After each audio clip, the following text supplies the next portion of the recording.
Bonjour les filles. Bonjour. Ça va bien aujourd'hui? Oui, bonjour. Bonjour Doris. Ça va bien. Et vraiment aujourd'hui, c'est la chaise. Enfin, cette semaine, ça a été la chaise musicale. Je te cherche là. Je suis là aujourd'hui. Et on a eu une semaine. On a fait preuve d'hospitalité autour de cette table. Et aujourd'hui, nous sommes avec toi, Doris. Doris Campion. C'est la première fois que tu viens nous voir. Oui. Et on est très heureuse de pouvoir partager ce moment avec toi. Alors Doris, rapidement pour peut-être te présenter, tu es l'épouse de Chris Campion. Oui. Et Chris Campion, vous avez une œuvre dans le sud de la France avec Jésus, tout est possible, ou tout était possible avec Jésus. Ben ça veut dire la même chose. et en fait, c'est ça. On est contente aujourd'hui d'être avec toi, Yantel. Yantel, vous connaissez toutes les deux, et elle était avec nous juste avant. Juste avant, on a passé un bon moment aussi ensemble. Donc toi, on parle toute cette semaine. On a parlé au niveau de l'encouragement. On a eu Brunella. Brunella, je t'encourage vraiment à suivre le moment qu'on a pu passer. Brunella, qui a une famille, une belle famille, et une famille qui est différente parce qu'elle a 2 enfants qui ont des besoins spéciaux et avec des lourdes pathologies. Comme elle nous a expliqué, c'est des enfants qui ont absolument besoin d'eux.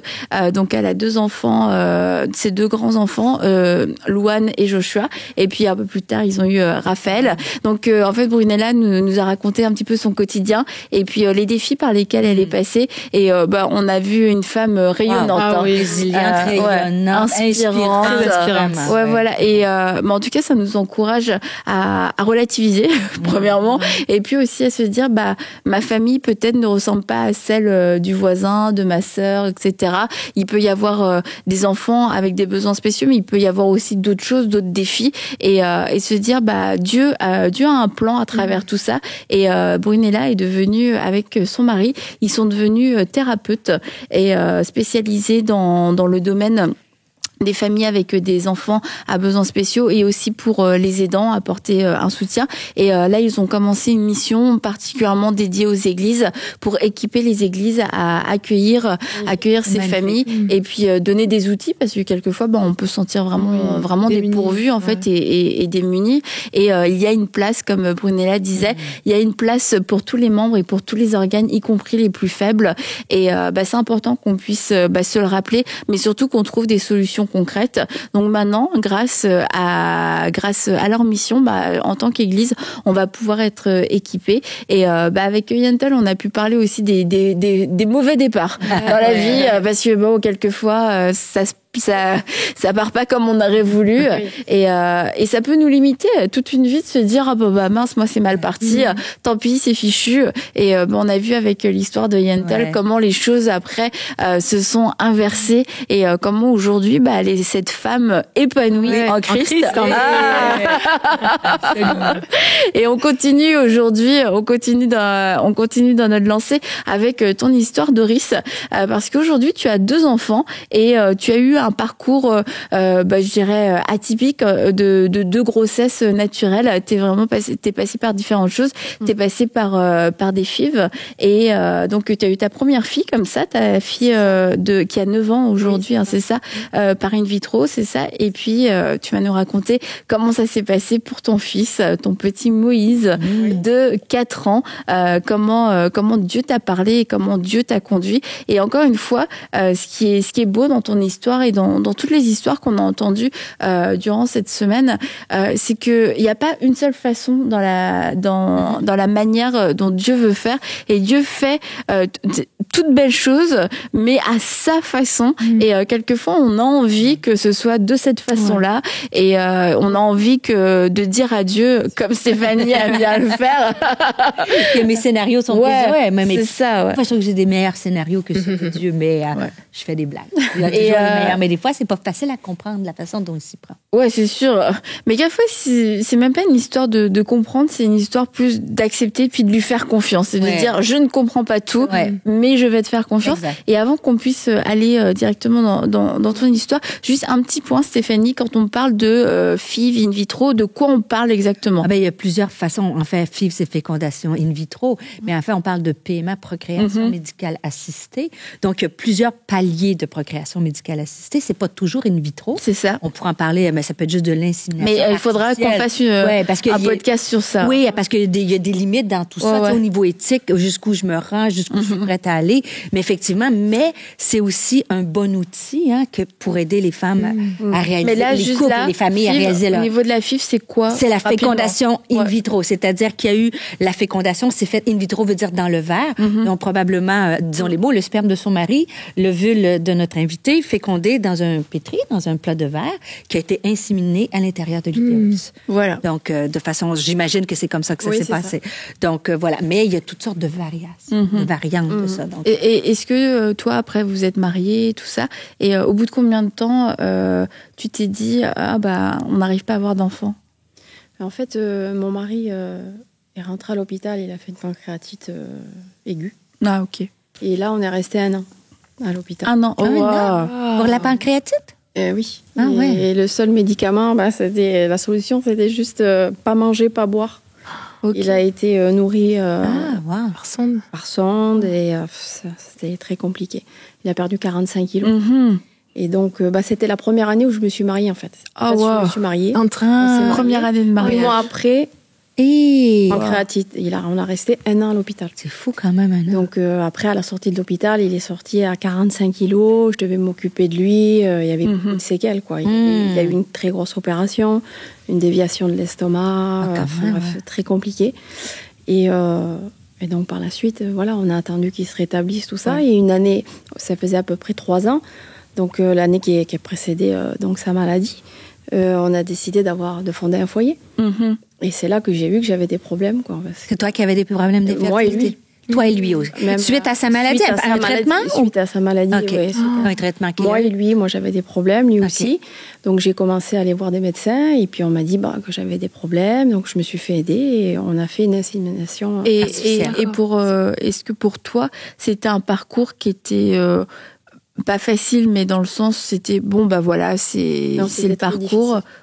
C'était à accepter, à faire ce choix-là. En tant que chrétienne, c'était vraiment difficile. Je me posais des questions. Je disais, Seigneur, pourquoi? Pourquoi? Parce qu'on te sert. Mon mari t'a appelé à servir le Seigneur, on l'a servi de tout notre cœur, et puis je dis encore, ça y est, allez, encore une autre épreuve, parce qu'on sort de l'hôpital, et là encore, on veut des enfants, c'est encore compliqué. Et moi, j'avais pas envie, parce que c'est très lourd, c'est vite trop. On pourrait en parler, mais pour une femme, tu sais, ça a l'air simple comme ça. Voilà, le mot est très simple. Pour avoir la stimulation. Ça a pris combien de temps pour que vous arriviez à cette idée de faire une... Une année, parce que c'est long, toutes ces démarches, les examens, etc.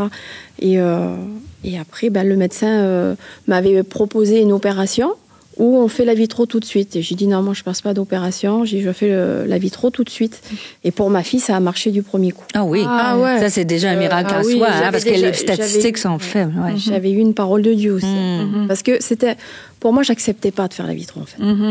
J'acceptais pas, parce que moi je voulais avoir des enfants naturellement. Et puis, je l'ai fait parce que j'étais obligée. Mais j'avais eu une parole, j'avais eu beaucoup de prophéties où le Seigneur me disait, tu auras cet enfant.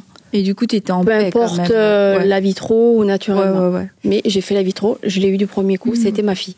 C'est un beau témoignage parce que tu sais, quand on parle d'infertilité, il y a beaucoup de préjugés sur aller en PMA ou en fécondation in vitro. Est-ce que tu joues à Dieu? Est-ce que Dieu est dans... Pourtant, dans d'autres domaines de santé, on fait appel à un médecin, on ne se pose pas la question. Donc, c'est un problème de santé aussi, tu sais, que Dieu peut guérir miraculeusement ou utiliser une technique de cette façon-là. Oui, parce que finalement, Dieu est intervenu aussi. C'est presque assez miraculeux la première fois, vraiment. Donc, la première fois... Parce que je devais subir une intervention, en fait, et j'ai dit non, moi. Je fais la vitro et ça marchera. Ok. Ça va marcher. Et t'as une belle grossesse avec ta fille? Oui, ça va. Ouais. Et t'étais contente? Est-ce que t'avais la joie d'être enceinte après? Même si t'avais été un peu déçue par le processus? Mais j'ai tellement été réjouie quand j'étais enceinte, j'ai oublié tout ce qu'il fallait passer à travers toutes les injections d'hormones et les prises de médicaments. C'est horrible. Mais c'est très fatigant, c'est vraiment éprouvant pour une femme. Mais j'ai eu beaucoup de joie. Okay. Et donc, tu as eu ta petite fille qui a 9 ans, qui s'appelle Lily Rose, très beau prénom, et qui est en bonne santé, qui va bien.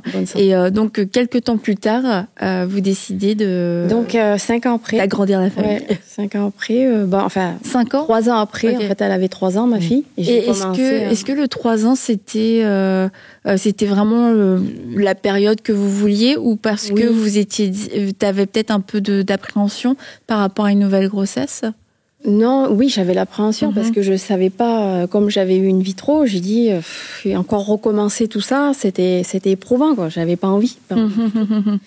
Et, mais bon, je voulais un deuxième enfant. Ok. Et je voulais un garçon. D'accord. Ah ouais, tu sais ce que tu veux, quand même. Je voulais un garçon, je voulais une fille en premier, un garçon. Ah ouais. Ah bah, comme moi. Tout eu. C'est exactement comme moi. Et c'est ce que j'ai eu. Ouais, merci Seigneur. Ouais. Tu voulais une fille d'abord? Ouais. Ah ouais, ça c'était mon rêve. C'était mon rêve aussi. Ah, moi aussi. Ouais. Ah ok. Moi j'ai eu 2 garçons. C'était ton rêve aussi. Ils écoutent l'émission. Ouais, je vous aime.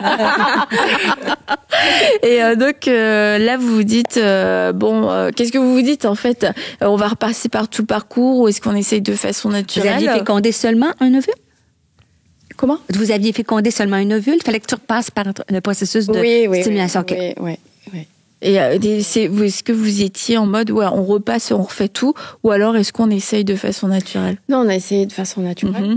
Et puis on a vu pendant au moins 2 ans. Ok, d'accord. Donc après, je voulais pas passer, j'ai laissé vraiment faire le Seigneur.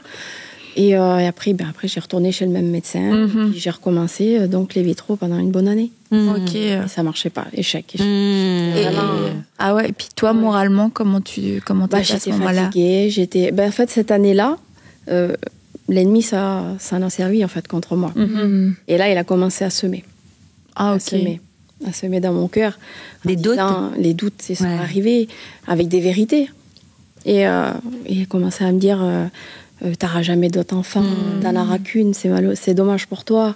Okay. Et puis regarde, tu vois, ça marche pas. Puis en plus, ça marchait pas. Mais vraiment, on était vraiment découragés. Même le médecin, il savait pas trop quoi me dire. Il y a eu un stade où c'était un peu. Et puis. Est-ce que dans cette période-là, avec le doute qui était semé, est-ce qu'à un moment donné, t'as baissé les bras? Ah oui. Ouais. Oui, moi j'ai continué parce que je suis une fille qui a beaucoup de caractère. Et j'ai dit voilà, je le fais, même que c'est éprouvant, je vais le faire jusqu'à. Et avec les hormones, t'avais une genre de déprime aussi, un peu de dépressif. Ouais. C'est dur pour le moral. On avait les hormones un peu. Ok. Ouais. Et ton mari, il était dans quel état d'esprit, lui lui, il est toujours positif. C'est les hommes. Il est toujours positif, ça va aller, t'inquiète pas. Mais il était aussi dans ce statut de foi comme toi, il savait que ça allait aussi arriver. Ouais. Mais là, pour le deuxième, t'étais moins dans cette attitude de foi, en fait. C'était un peu plus cette difficile. année, donc l'année où vraiment ça venait pas. Ouais. Donc c'était éprouvant. Donc oui, j'ai ma foi qui a baissé, quoi. J'étais découragée. Après j'ai arrêté. J'ai recommencé les vitros, j'ai arrêté. Enfin, c'était voilà quoi. J'étais pas très bien. Ok. Et est-ce qu'il y a un moment, il y a eu comme un moment clé où ça a basculé, où ça a changé? Et oui. Ben là, en fait, on était à la Foire du Trône, en fait, parce qu'on fait les fêtes foraines sur Paris, et c'était la fête de la Foire du Trône, et on était installés là-bas. Et là, j'allais commencer le traitement de la vitro. Et en fait, on a 15 jours de piqûres d'hormones injectées dans le ventre. Et après, il y a la ponction. Et donc, j'allais commencer ce jour-là. J'attendais l'infirmier. Et là, j'ai une de mes cousines qui est chrétienne, qui habite dans le sud. Et elle m'appelle, me dit « Alors, ça va, ma cousine, ça va? Comment que tu vas ?» Parce qu'elle savait par quoi je passais. Et elle, c'était une fille qui ne pouvait pas avoir d'enfant du tout. Son mari était stérile, déclaré stérile carrément. Et ils ont eu 3 enfants. Donc c'était un bon témoignage pour moi. Un bon témoignage. Et elle m'appelle et elle me dit alors ça va? Je dis oui, écoute, aujourd'hui voilà, je commence mon traitement, etc. Et elle me dit Doris, elle commence à m'exhorter. Elle me dit Doris, je comprends pas ce que tu fais. Elle dit tu laisses pas faire le Seigneur dans ta vie. Elle dit regarde, elle dit moi, elle dit je pouvais pas en avoir du tout. C'était même pas comme toi. Et elle dit j'en ai 3 aujourd'hui. Elle dit tu devrais laisser faire le Seigneur et tout ça. Et elle me touche. Elle me touche profondément et elle me touche dans ma foi. Et je dis, c'est vrai, Seigneur. Et puis, je parle avec elle. Et là, elle me dit, tu veux qu'on prie? Je dis oui. Et on commence à prier. Et j'avais le haut-parleur. Et elle prie et elle donne une prophétie. Et au même moment où elle donne la prophétie, mon mari rentre dans la caravane. Et là, elle dit, le Seigneur dit, c'est pas les médecins qui te donneront ton enfant, mais c'est moi. Amen. Alors là, je dis quand même, Seigneur, c'est fort. C'est vraiment fort. Et on finit de prier, tout ça, on raccroche. Et donc, on discute avec mon mari. Chris était là. Et je dis, qu'est-ce qu'on fait? Il lui dit, c'est à toi de prendre la décision. Parce que là, j'attendais l'infirmier qui arrivait chez moi. Et bien, je dis, écoute, j'arrête tout. Je dis, voilà, j'arrête tout. J'ai dit, le Seigneur a parlé. Le Seigneur le fera. Donc, j'ai dit, on arrête tout. Donc, l'infirmier tape au même moment que je dis ça à la porte. Je dis, mon Dieu, qu'est-ce qu'on va faire? Ça faisait honte. Et bref, mon mari lui dit, écoutez, voilà, excusez-nous, on décide de plus faire de vitraux. Enfin, bref, il renvoie le monsieur. Et là, on prie. Et je dis une prière précise à Dieu. Et je dis, Seigneur, voilà, je pars pour l'été à Perpignan, comme on est entre Paris et Perpignan. Et je dis, je te donne 4 mois. J'ai dit, première semaine de septembre, je rentre à Paris. J'ai dit, je veux être enceinte. Ouais, c'est le fun, moi. Moi, j'ai pas avec Dieu. Moi, je suis pas un scénario, mais il y en a qui demandent carrément. J'apprends. Non, mais c'était comme ça, franchement, en vérité. Je dis, Seigneur, j'ai dit, je te donne 4 mois. Au mois de septembre, je rentre à Paris, je suis enceinte. Et je laisse l'été passer. Et au milieu il se passe 2 mois. Donc, je vais à l'église. Et la même fille qui m'avait appelée, donc cette cousine. Ta cousine, ouais. Elle prophétise dans l'église. Et là, j'étais découragée quand même. C'était passé 2 mois. Il me restait encore 2 mois. C'était compliqué et j'étais pas bien. Voilà, je voyais les femmes qui étaient enceintes. J'étais limite jalouse. Je voyais, j'avais des choses que voilà, c'était pas. Et là, donc, il y a une prophétie qui se lève. Et j'étais attristée. Je suis arrivée dans cette réunion attristée. Je dis franchement. Et le Seigneur me dit, tu as de l'incrédulité dans ton cœur. Je peux pas t'accorder la bénédiction parce que tu as de l'incrédulité dans ton cœur. Donc la réunion lève-toi. Il dit, lève-toi et je te bénirai. Et moi, je me lève pas. Je me lève pas parce que je suis en colère, parce que j'ai pas envie, parce que j'y crois pas, parce que je dis encore, je vais me lever, je vais encore faire prier pour moi. Et j'ai dit, ça va pas marcher. Et puis, ça fait 2 ans que C'était peut-être un peu d'incrédulité. Ouais, c'était un peu beaucoup d'incrédulité, ouais. Et donc, je me lève pas. Je me lève pas. Et je rentre chez moi. Donc, c'était le vendredi que j'avais eu cette prophétie, voilà. Et tout le samedi, là, le Saint-Esprit me parlait. Il me disait, tu t'imagines que je veux exaucer ta prière parce que ce que tu désires, c'est d'enfanter normalement. Et toi, tu veux pas. Et ça parlait comme ça dans moi. Je dis, c'est pas possible. J'étais comme ça. Hein. Et puis, je faisais dormir ma fille. Et Chris était dans le salon en train de jouer du piano et chanter. Et je dis, je me lève. Mais mon mari n'est pas au courant de rien. Je ne dis rien. C'est vraiment une expérience personnelle entre moi et Dieu. Je ne dis rien du tout. J'étais fermée. Et je dis, Chris, faut que tu pries pour moi. Je dis, parce que j'ai de l'incrédulité dans mon cœur. C'est une belle preuve d'humilité quand même. J'ai dit, il faut que tu pries pour moi. Voilà, j'ai dit. Et donc, il dit, ouais, pas de problème, ok. Et prie pour moi. Moi, il t'a pas dit, ouais, je sais. C'est mieux. Et il prie pour moi. Et donc, il était avec Alonso d'ailleurs, le mari de Yentl. Il dit, tu vois, là, il dit, je sais pas qu'est-ce qu'elle a demandé. Mais il dit, à mon avis, ça va le faire. Effectivement, il est positif. Ça va le faire. C'est bon, ça. Je vais me coucher. Et donc, le dimanche matin, le culte. Je me lève et je rentre dans cette réunion et j'écoute la parole de Dieu. Et à la fin de la parole de Dieu, je me mets à prier, mais je suis la première à prier. Je suis la première, l'église pleine. Hein. Et là, je prie à haute voix, je commence à prier, à répandre mon cœur. Et je sens un sentiment d'humiliation, comment on dit, excusez-moi, d'humiliation. D'humilité. Vulnérabilité. Ouais, voilà, d'humilité. Ouais. Je ne sais pas pourquoi, parce que j'ai ce sentiment-là qui vient, cette voix, cette parole qui me résonne. Et quand je finis de prier, la prophétie se lève par la même personne encore. Et là, il dit, le Seigneur, parce que tu t'es humilié ce matin. Alors maintenant, je t'accorde la bénédiction. Et quand il dit maintenant, je sens une contraction dans mon ventre. Oh. Mais une vraie contraction. Je me tiens comme ça, je dis Seigneur. Et là, je sens vraiment la guérison. Et je sentis une contraction. Et j'ai dit, Seigneur, ça y est, c'est là. Mais t'étais enceinte ou pas? Non, t'étais pas enceinte. Non. Quelques étapes, Annabelle, qui a suivi ça. Merci. Il faut vraiment qu'on fasse un épisode complet, hein, parce que il manque quelque chose. Je t'ai dit un biologiste, ma maman. Donc, excuse-moi. Non, j'étais convaincue. Non, j'étais convaincue que j'allais avoir mon fils. Ouais. Okay. J'étais convaincue. Et finalement, elle a sauté quelques étapes. Oui, et le mois d'après, donc je suis repartie à Paris, première semaine de septembre. T'étais dans ton délai. C'est ce que t'avais dit. Ouais. Dans ce que j'ai demandé, première semaine de septembre, et j'ai fait mon test et j'étais enceinte. T'étais enceinte, t'étais très jolie d'ailleurs. Et après t'as accouché. T'as accouché quand? J'ai accouché en avril. Le 24 avril du petit Moïse. Voilà. Et on peut. Voilà, la famille au complet sans toi. Vous êtes trop ils sont magnifiques. Et à 4 kilos 3 d'ailleurs. Un beau bébé. Un beau bébé, il est trop mignon. Ouais. Tu nous avais envoyé des photos et regarde. Et je regardais les photos pour en choisir, mais il était tellement bien. Des photos d'été. En fait, merci d'avoir partagé ton histoire. Et comme on le disait, chaque histoire est vraiment différente et Dieu prend le temps de parler. Et tu vois, toi, il a pointé dans ton cœur l'incrédulité. Et pour d'autres femmes, ce serait pas du tout une question d'incrédulité par rapport à un problème de stérilité.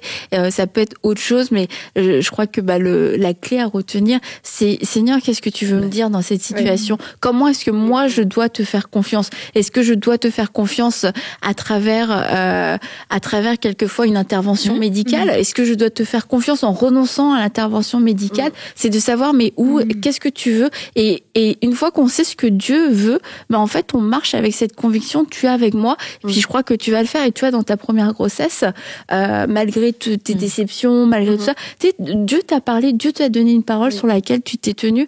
Et puis, comme disait Stéphanie, c'était un miracle finalement dans tout ça. Parce que dès la première... Ouais, c'est 30% à peine. Voilà, c'est hyper rare d'entendre du premier coup. Première fois. Et quelquefois, on veut vraiment... on s'attend à un miracle à notre façon. Et c'est ça, je pense, où on peut limiter Dieu. Et c'est pour ça qu'on veut aussi amener aucune condamnation, dans le sens où chaque histoire est vraiment différente. Et mais en tout cas, c'est un beau cadeau que Dieu t'a fait, de répondre dans les temps. Non, mais de pouvoir te faire la grâce d'une grossesse naturelle. Et c'est vrai, il y a d'autres façons de pouvoir y accéder. Mais je crois que c'est dans le cœur de toutes les femmes qui veulent avoir des enfants, c'est de pouvoir avoir une grossesse naturelle. Et c'est encourageant de savoir que tu vois, t'as eu 2 histoires en fait de grossesse avec 2 enfants super, et 2 belles grossesses et tout ça, mais qui ont été différentes, mais dans lesquelles les 2 Dieu étaient autant là dans l'une que dans l'autre. Et ça, je trouve ça moi aussi je trouve ça beau. Est-ce que tu voudrais un troisième enfant? Je vais faire 39 ans cette année. Non. Je dis rien parce que moi, c'est pas pour moi, on tourner contre moi. Et écoute, je pense que ce serait bien que on puisse prendre un temps pour prier, et comme Dieu a répondu au désir de ton cœur de façon spécifique. Au temps spécifique. Je pense qu'il veut répondre aussi à d'autres personnes. Donc je peux vous laisser prier. J'ai beaucoup parlé. Tu veux prier là? On peut tous prier. Merci. Seigneur, merci pour ce témoignage qu'on vient d'entendre, Seigneur. Merci pour Doris qui nous a apporté, Seigneur, ce beau témoignage tellement encourageant, tellement inspirant, Seigneur, qui montre encore une fois de plus combien tu es fidèle, combien tu es grand, combien rien ne t'est impossible, Seigneur, et que on peut se confier en toi, on peut te faire confiance, parce que d'une manière ou d'une autre, Seigneur, tu interviens, Seigneur. Tu interviens dans les situations.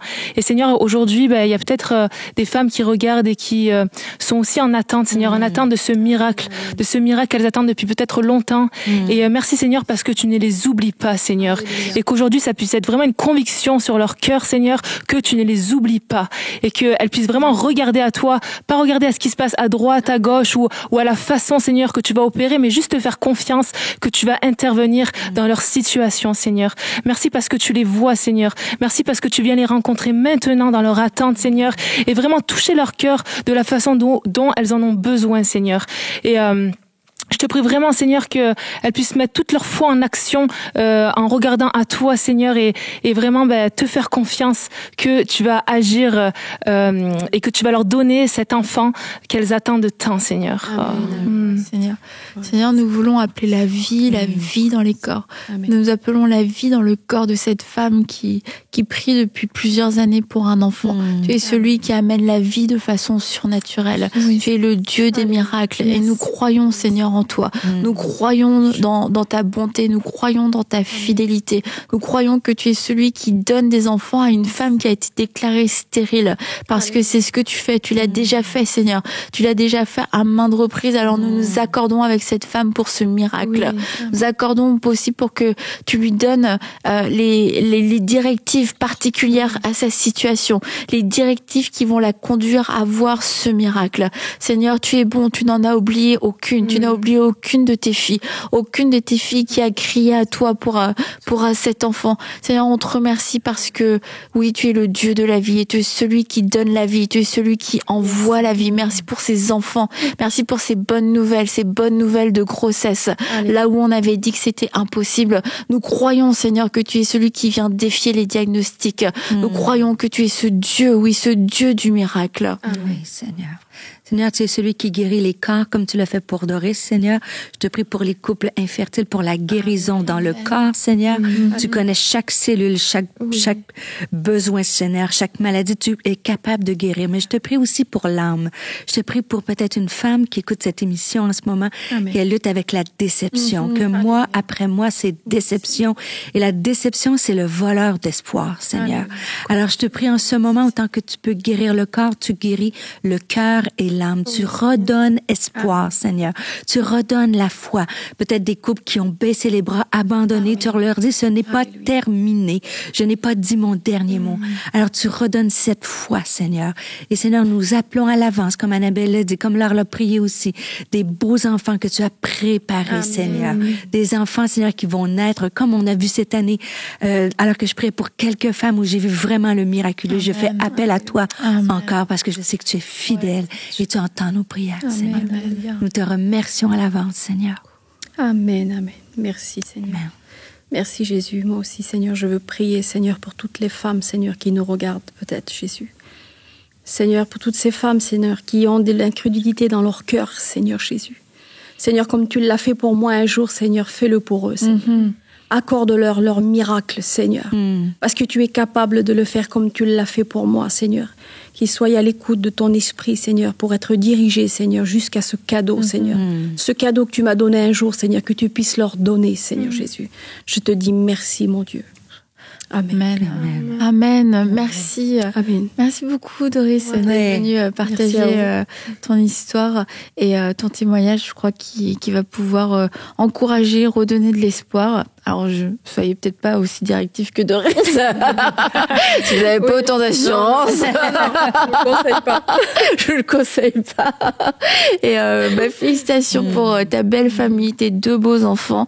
Et puis c'est toujours encourageant de voir ce que Dieu fait dans une vie. Et on est tous de la même chair. Et c'est la prière que tu as faite. C'est le même Dieu qui répond à la prière d'une femme à l'autre bout de la francophonie.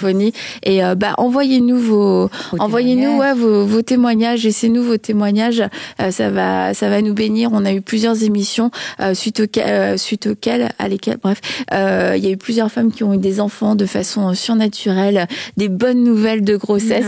On se réjouit. Oui, et il faudrait que si c'est des filles, vous pouvez les appeler soit là, Stéphanie, ou Annabelle, ou Doris. Voilà. Au choix. Ou le nom. Vous avez les choix. Ou le nom composé le plus long du monde.